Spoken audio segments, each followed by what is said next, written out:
lot of Ike's moves do Yes. mean that you often trade favorably against Snake Grenade. And so there's lots to be done here. Yeah. Especially the harassment on the way down, too. I think it's no secret that Snake really struggles to land. You know, when they have to use that Cypher, a lot of times they're doing it begrudgingly. You know, I'm way up in the air, and I got to figure out how I'm going to get back down. I only got so many options. I got, like, grenade, B-reverse. I got simple things like that. But I got Ike, man, trying to up air through. Ike up air will catch a B-reverse. That's right.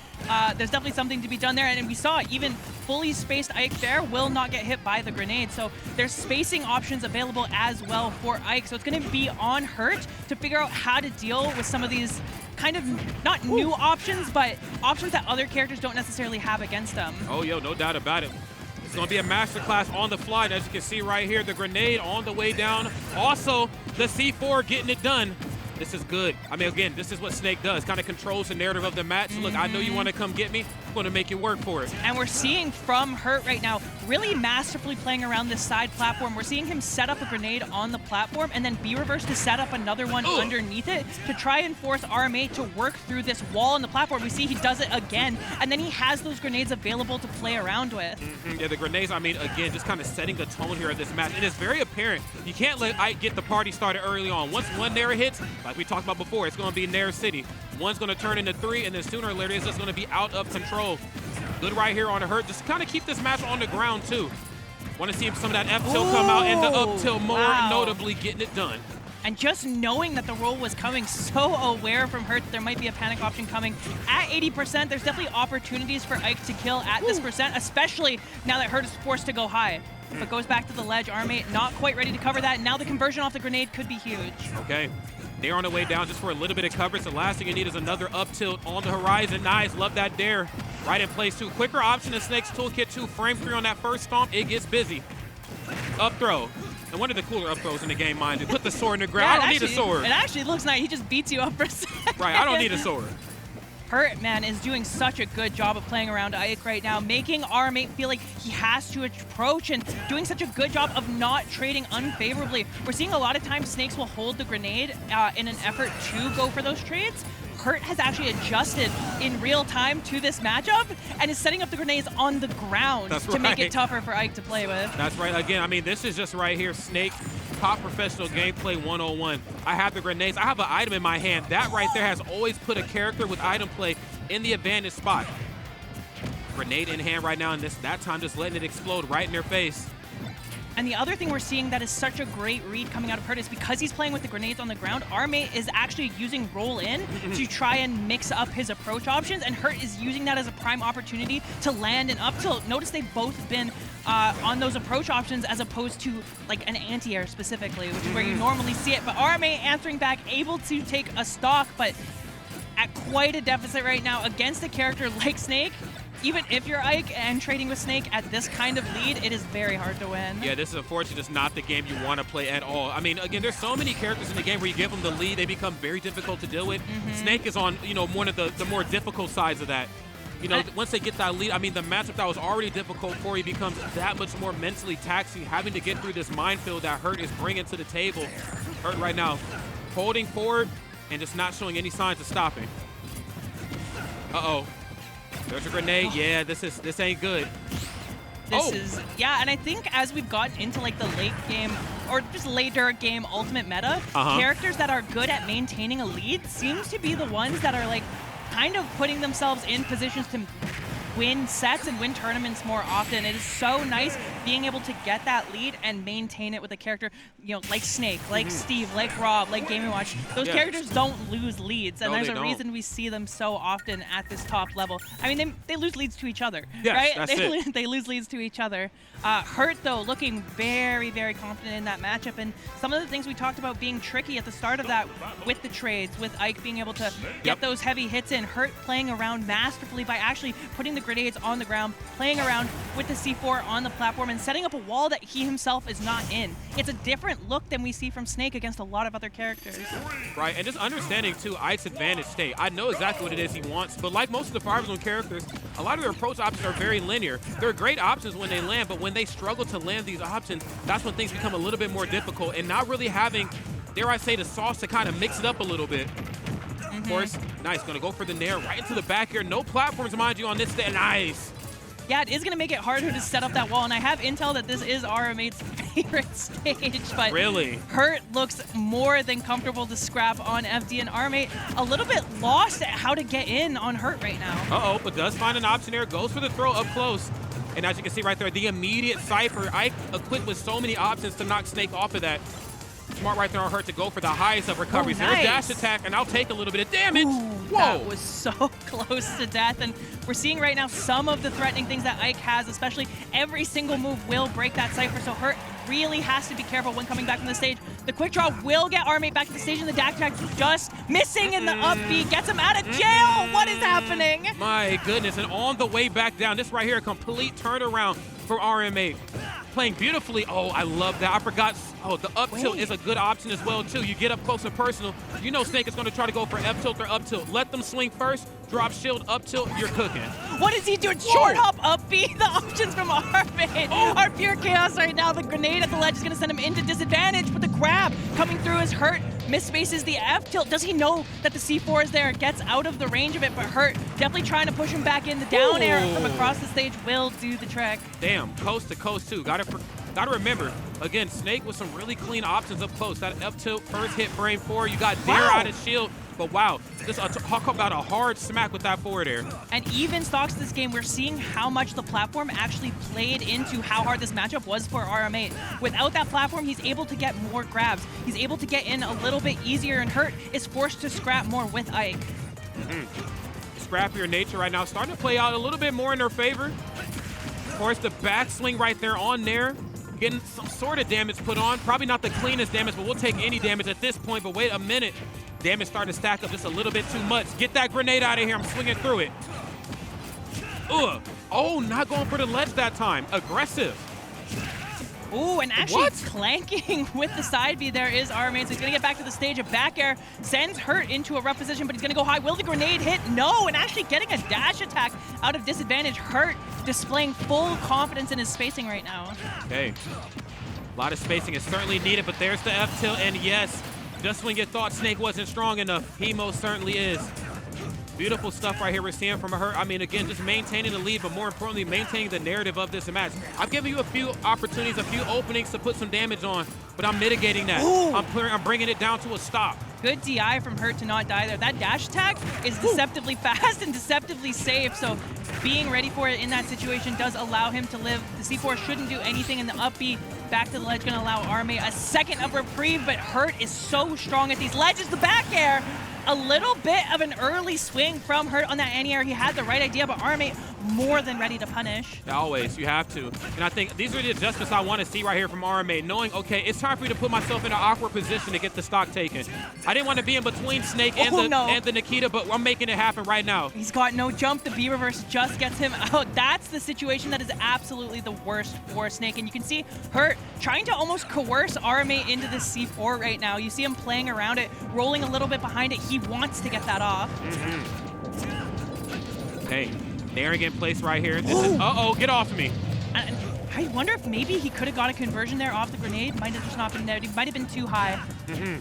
Percent's maybe not working out in their favor. Going to go for the explosion that time. I believe down throw up tilt is on the horizon. Yeah, that is parry? That is the second time a grenade has saved rm8 from certain death, but the up tilt will secure the stock on the roll in. And honestly, something's in the water this weekend. I think so. I've seen too many kills off of get-up reads on the ledge. It has been like incessant all weekend. It really has. You know, and I think the fear, or I guess the lack thereof, was just present, I think, on Hurt's behalf. Okay, you're Ike, you're going to ether at the ledge. That's okay. It's a good get-off-me move. It's a good move that just demands space and, more importantly, respect. I'm going to parry it. Can I get anything off the parry at this position? No, but it lets you know I'm ready for it. And then the roll in, there's grenade. I know you don't want to get up attack that. You roll in past it, I'm going to up tilt you every time. And actually, what a really cool thing Hurt has been doing is when Ike is aethering, he's been shielding with a grenade in hand and then rolling. Yeah. So if Ike goes for another aether, it will hit the grenade and he's at roll distance to cover roll with the grenade on the ledge. It's a little thing that he's doing that you might not notice the first time, but actually applies so much pressure to rm8 at the ledge and forces an option. That's right, in a way that a lot of characters can't really do either. You know, when aether's at the ledge, it's just like, yeah, just let him do this. He'll be done in a second, For sure. you know? So smart stuff right here on Hurt, but right now rm8 keeping this one a little bit closer, and I'm liking this. Has the lead I want to see what they do once they get it. Oh, got to remember the active hitbox on Cypher on the way back up. Get off of me. That will be a dash attack, though, and the DI from Hurt means that rm8 will have a lead for the first time in this set. And those 10,000 games, they're coming through the experience. They're starting to play out. Yeah, it was worth it the whole time. Okay, dash attack. And it's looking good. Oh, what wow. Oh, that was nasty. That is the third time that rm8 has gone above the ledge with that side B, so great awareness from Hurt to realize he was leaning towards that option and punishing it appropriately. But rm8 now putting Hurt in the blender in a way we kind of haven't seen before. This is the worst spot to be if you're Snake. That's right, no hit. Oh my goodness, that's right. They get no hitbox on Cypher, of course, at least not until it leaves Snake's hands. There's the down tilt at the ledge. This is exactly the spot Hurt did not want to be in. This is what we kind of prophesied coming into the. Have you ever seen that in your life? And he's ready to convert off of it. rm8, not to be confused with rm7 or 9. This is the 8th installment right here, reminding you why they made it right here. 61st seed, bringing it right here to the 4th seed. That is absolutely insane. I've never seen Snake convert off of a grenade to recover like that, and rm8 somehow ready to, with the down tilt at the ledge, to go into the up air to maintain this lead, but Hurt trying his best to answer back as fast as possible. Okay, nice. Gonna go for the soft shoot right there on Nikita. Smart. Oh, the double nair. I know it's coming. Classic. There's two, but can I get another one, Nurse? I said, can we get another? Let him do it again. Let him do it again. Oh, come here. This should be the kill. Up tilt. All right, that's right. The classic. Not saved by a grenade again. Weirdly enough, we saw 2 times where that could have come out. rm8 actually got hit by a grenade, so luckily didn't die. I like that. Always having a grenade in hand just to stop the follow-up. Is that it? He gets the game! rm8 and the crowd is popping off in a big way. Again, the adjustments, we needed to see them. It's such a tough and such a daunting task for some of the Fire Emblem characters to get through what Snake is bringing to the table. But once I broke in that zone, I can kind of scrap a little bit. Frame 4 jab, down tilt's pretty damn good. The nair, pretty safe on shield. Don't know if it's safer than what Snake's bringing to the table. But again, once I've applied that pressure, you're going to sweat a little bit, regardless if you're Snake or not. The nair is around, I believe, -5, -6 on shield, so really, really safe. You're not able to grab that. No. Snake can down air it if it goes unspaced, but rm8 typically trying to space that. And we saw a little bit of unfamiliarity with how rm8 plays. Right. He would nair on shield, and then immediately jump again, and Hurt would actually spot dodge, which is a classic thing that rm8 waits for because he just nairs again. There again. So, you know, it went well with no platforms, but we saw the first game how much those platforms make a difference, and we already see this wall being set up by Hurt. rm8 is going to need to, you know, he kind of innovated a little bit on the last game. He's going to need to do so significantly more on this one. That's right. Again, the mini game definitely played out in their favor, but this one, a slightly different terrain right here. There it is. If at first you don't succeed, you better nair again, damn it. Hands off. Love that throw right into the back air. Some simple stuff when we decide to break that zone.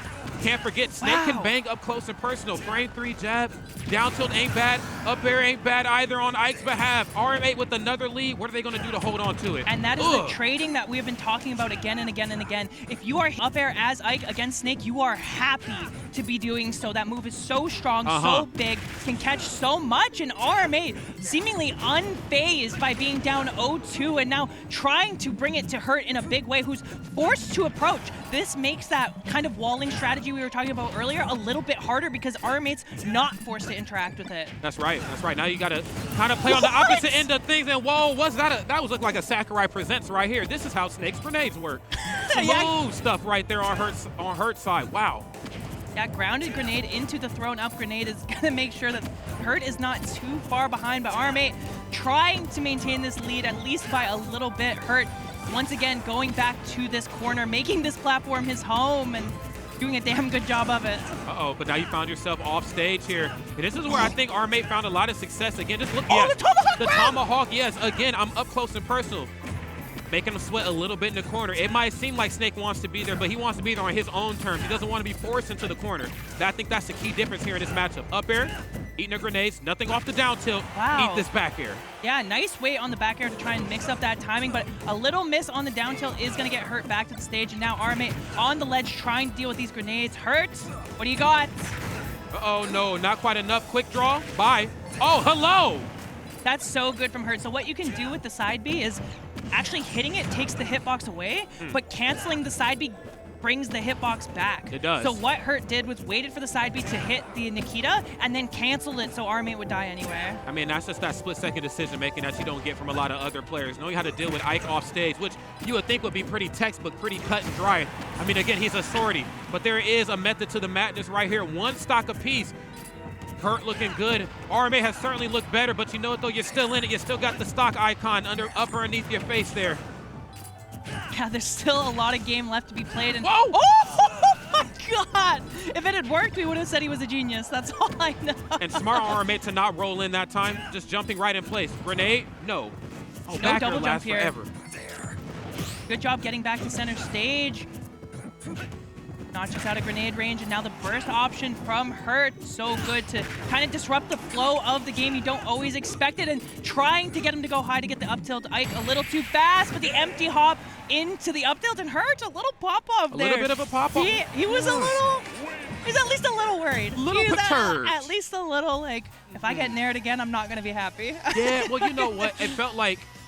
I felt like the longer the match went, rm8 started to figure things out. And I think that's just the nature of any player in this portion of bracket. sure. You know, as great of a character as Snake is limited in some ways. You know, sure. once that zone is broken, once Ike is in your face, we've seen what happened. It wasn't just the frame for a jab. It wasn't just the down tilt anymore. We started to see things like Tomahawk, which kind of reinforces the idea of Snake doesn't mind being in the corner on his own terms. Once he's forced into the corner, that's when things get a little dicey. Let's go and take a peek, at these replays.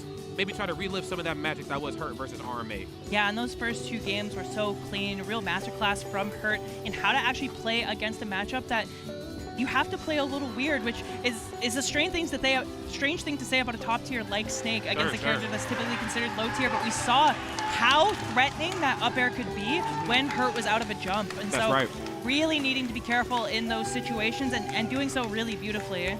And again, these up tilt reads, I mean, that right there really, for me, was the highlight of a lot of these sets. Just knowing where Ike is going to be, recovering back to the stage. Not a bad recovery system by any stretch of the imagination, just in terms of distance covered, but in terms of getting back to the stage safely. Both of these two kind of had each other's numbers. We've seen it more on Hurt's behalf versus rm8 than we've seen it the other way around, but there were a couple moments on that FD match where I'm like, oh, you don't have a jump anymore, and the B reverses, there ain't no platforms for you to land on. Seriously. I'm going to have my way. Yeah, I think, honestly, Hurt did such a good job of conditioning rm8 into falling for those up tilts. Yes. Because it can be tricky to land them on Ike. The nair is going to beat the up tilt, the fair is going to beat the up tilt, you know, back air is going to be up tilt. We even saw that happen in the match. And so you have to condition him.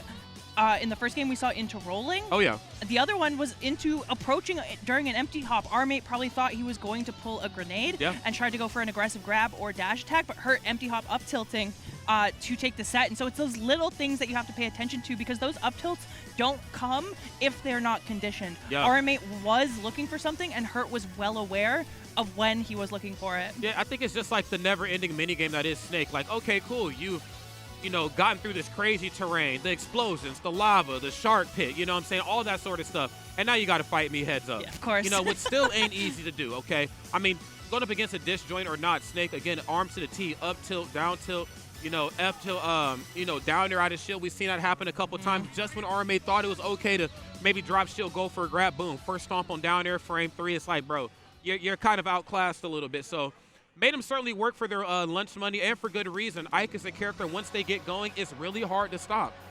Yeah, absolutely. And it's honestly really great work to Hurt coming into NA for one of the first times. I don't know if it's the first time, but it's one of the first times. Right. And really putting on a performance. It's easy to get a little nervous and to kind of like not play yourself in those situations, especially when you have the jet lag all the way from Japan. So really good work to Hurt. Yeah, absolutely. Great stuff right there to both of those two players. And in order for them to play on a stage as big as this, as nice as this, as prolific as this, we got to take a look at some of these ads right here. We got to pay some bills, friends. Let's go ahead and do it. As you can see right now, you got to check out the merch shop, star.gg/BOBC/shop. Go ahead and take a look at all those wonderful pieces of merch there. You can be stylish on the sticks and off the sticks. And all it takes is for you to click that link down there in the chat and get fly like the rest of us. It ain't hard to do. Absolutely. I mean, I bought the Dare Ice Climbers shirt, and while you're supporting the tournament, download Bracket Buddy. It's by the gallant people themselves, and it helps you stay up to date with the bracket. It can help you report sets, see when you're playing next, and shows you upsets. Actually, you can sort by bracket, you can sort by upset factor. Bracket Buddy is actually super, super convenient, and a mobile app for helping you kind of navigate the upsets when you play in tournaments and everything like that. So actually, I can't imagine looking at the upsets and everything like that without Bracket Buddy at this point. That's right. It is definitely a mandatory thing. Downloading the app, and then, of course, coming on out here to Vancouver. Friends, I've been to a lot of places in my time in Smash. I've been to Cuba, I've been to DR, and Vancouver is definitely up there with some of the more beautiful cities here in the country. I've had an absolute honor, an absolute wonderful time being up here. The food is great. The air tastes different. I don't know what it is up here, friends. I said it early on the other stream. Remember when Dr. Strange went to that other universe in the second film, Universe 838? That's what Vancouver is, okay? We just figured it out up here. There's healthcare, there's great food. You need to come on up here to the Great White North and have some fun. Also, Fully Loaded Electronics has been helping out Battle of BC. I think this is the 3rd year in a row that they've been working with Battle of BC, bringing in the Switches, the PS5s, everything you see here to give an absolutely smooth bracket experience and an awesome friendlies experience. So huge shout out to Fully Loaded Electronics Gaming Rentals for making events like this possible. Oh, yeah. And just working with us so smoothly. Huge shout out to them. That's right. Of course, big shout out to Gallant Gaming as always. I mean, again, enjoying the show. Then you know what you need to do. Contact them for your next tournament. They don't only just get busy up here in Canada. I've caught them in the States a couple times too, okay? They were some of the brilliant minds behind bringing back another Apex, you know, back in 2022.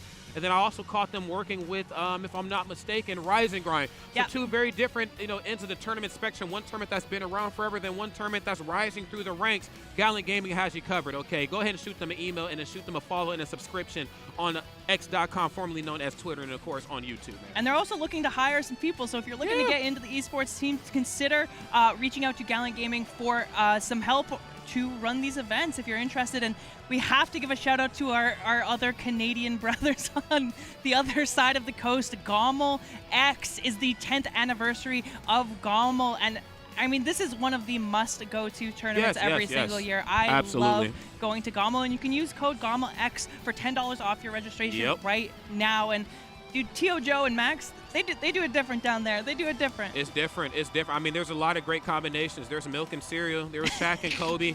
Okay, I mean, there are a lot of great combinations. But, I mean, Tio Joe and Max Ketchum, I mean, they are top-tier, upper echelons. Nothing right there is going to break up the dynasty. Gommel 10 is the culmination of just community, just of Smash Brothers action. I remember watching the first one at home, and here we are all these years later and running all these wonderful titles. You got to lock in with them. And look, Canada might not have a lot of tournaments, but we have some of the more premier tournaments up here. You got to lock in on the East. And we have Novus sponsoring us with gig-fast internet speeds, unlimited data, and symmetrical speeds. I feel like if you play Smash Ultimate without gig internet, without being wired, you're kind of trolling yourself. What are you doing? You need that high-quality online practice, and Novus is going to get you that smooth internet experience every single time. Every single time. And for all my friends out there that like playing card games, well, look no further. Play Parallel for free. Parallel.live/play. Look, I certainly have my opinions on if I could compete, you know, in a card-based sort of space, you know, because I'm okay in Smash. You know, I might even be good on the right day. But card games, though, that's a completely different beast. I got more time to think. I got more times to pick my opponent apart. And I'm definitely going to lock in right here with this Play Parallel for free sort of gig we got going on. Parallel.live/play. Tap in, friends, okay? It's not just about fighting games anymore. It's about all sorts of gaming. Big shout out to Battle of BC for locking in with them. Absolutely. Hey, I won my TCG Yu-Gi-Oh! Local one time, so maybe I'm coming through. Maybe I'm coming through. And if you guys were wondering where to catch all the action, here is the stream schedule for today and tomorrow. Tekken Top 8 is going to be coming up after this. And, of course, we have Ultimate Top 24 and Ultimate and Melee Top 8 coming in tomorrow. So you do not want to miss any second of this Battle of BC action because it is only going to get better from here. Oh, most doubt. No doubt about it. Excuse me. I mean, again, it's going to be crazy. This is one of those events where, you know, there's a lot of tournaments out there that want to run other games. They don't really know how to do it, but there's very few organizers that walk into other people's universes like the TO team here. I've caught them at other events like EVO, like CEO, like the Combo Breakers. Like, how do we work together in tandem to make an even better gaming experience? I mean, we got Daigo and Justin Wong here for this. Of course. That was crazy, friends. And, of course, all brought to you in part